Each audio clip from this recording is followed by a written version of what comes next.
On this morning of Christmas Eve, we remember that holy love stands with us in the midst of all our joys and challenges.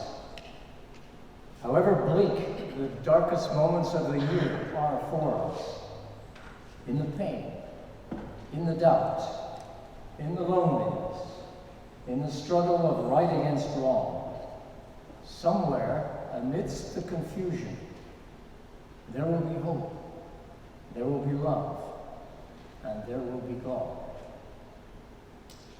Joseph, in spite of the strongest social taboos, listened to the message of his heart and married an already pregnant woman, not his child. Bedouin shepherds left their flocks at night, guided by angels, to discover a tiny child in an unlikely place for real hope to be born. Wise men traveled an incredible distance because of signs in their astrological calculations. They followed a star and were overjoyed to find this child, no matter if he was only the son of a carpenter, because they knew somehow that a child who would become a king had been born.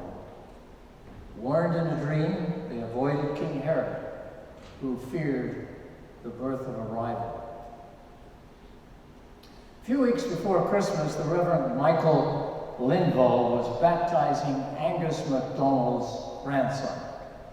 And it was a church tradition for the extended family to stand up during the baptismal ritual. And they were supposed to answer the question, who stands with this child? And that day, the parents and grandparents, as well as many other family members, stood up for the child, as this was customary. At the conclusion, everyone filed out and went to the reception, all except one middle-aged woman, Mildred Corey, who was sitting in the front pew.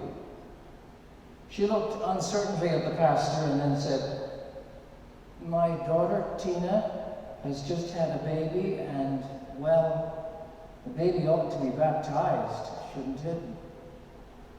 And Reverend Michael agreed and suggested that Tina and her husband could call them and come and discuss the details. Mildred hesitated again and then said, "Tina has no husband. She's really too nervous to come and talk to you.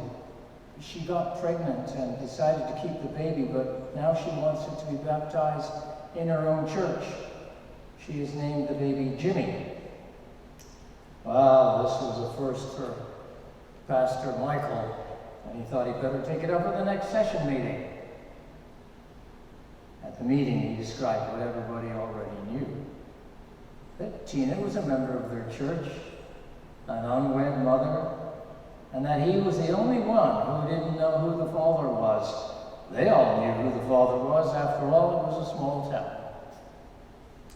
Well, some discussion occurred at the session level. You see, the real problem was the unacceptable picture in everybody's head.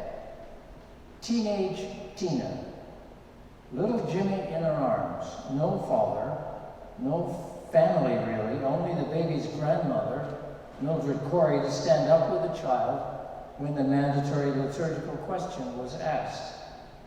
Finally, the session approved the baptism anyway. It was scheduled for the Sunday before Christmas Day, as this is that kind of Sunday too. And unlike this church, because it was a country church, it was packed. When the baptism was announced, down the aisle came Tina, nervously smiling, shaking slightly, holding little Jimmy tightly in her arms. She appeared so very young and vulnerable. It'd be a hard life for this pair, the pastor thought. And he glanced at Mildred Corey, baby's grandmother, read the opening part of the baptismal liturgy, and then asked the question, who stands with this child? Grandmother Mildred stood slowly to her feet, looked from side to side, and then returned the pastor's smile. Reverend Michael was just about to continue with asking the parent questions when he became aware of a movement in the pews. Angus MacDonald, grandfather of the last child baptized, was getting up, and then his wife, Minnie, stood beside him. Then a couple of elders stood up. Then the 6th grade Sunday school teacher got to her feet, followed by a new couple in the church, and soon, before his incredulous eyes, the whole church was standing up for Tina and little Jimmy. You know, in that moment, the most precious Christmas gift came to this young mother and her little baby.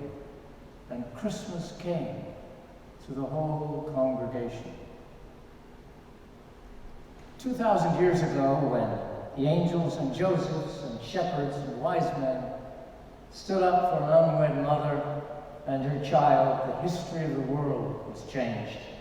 And that still same holy love comes to us this Christmas Eve, wrapping its arms around us and telling us once again that we're loved and wanted, that we are each other's family, that within ourselves, where our own inner child lives, and in every child that we know, we can plant the seeds of a better world. When we throw our arms around each other, no matter who we are and what our circumstances, when we're courageous enough to support one another in whatever way we can, when we stand up for those who are poor, lonely, unloved, or in need of a wig, we too are changing the history of the world for the better. Tonight in the Christmas Eve service, we will stand with the angels who are bringing to birth a promise made so long ago of peace on earth, goodwill toward all human beings. For the truth is this: there are no illegitimate or unwanted children anywhere. We are all God's children. We're all wanted and loved by God, even Putin. And that's the meaning of Christmas. God stands up for his children. So when things in your personal life are toughest and the wind blows cold across your life, let's remember that in life and in death, we are never abandoned by the one born in Bethlehem. For in the pain, in the doubt, in the loneliness, in the struggle of right against wrong, somewhere amidst the confusion, there will be hope, there will be love, and there will be God.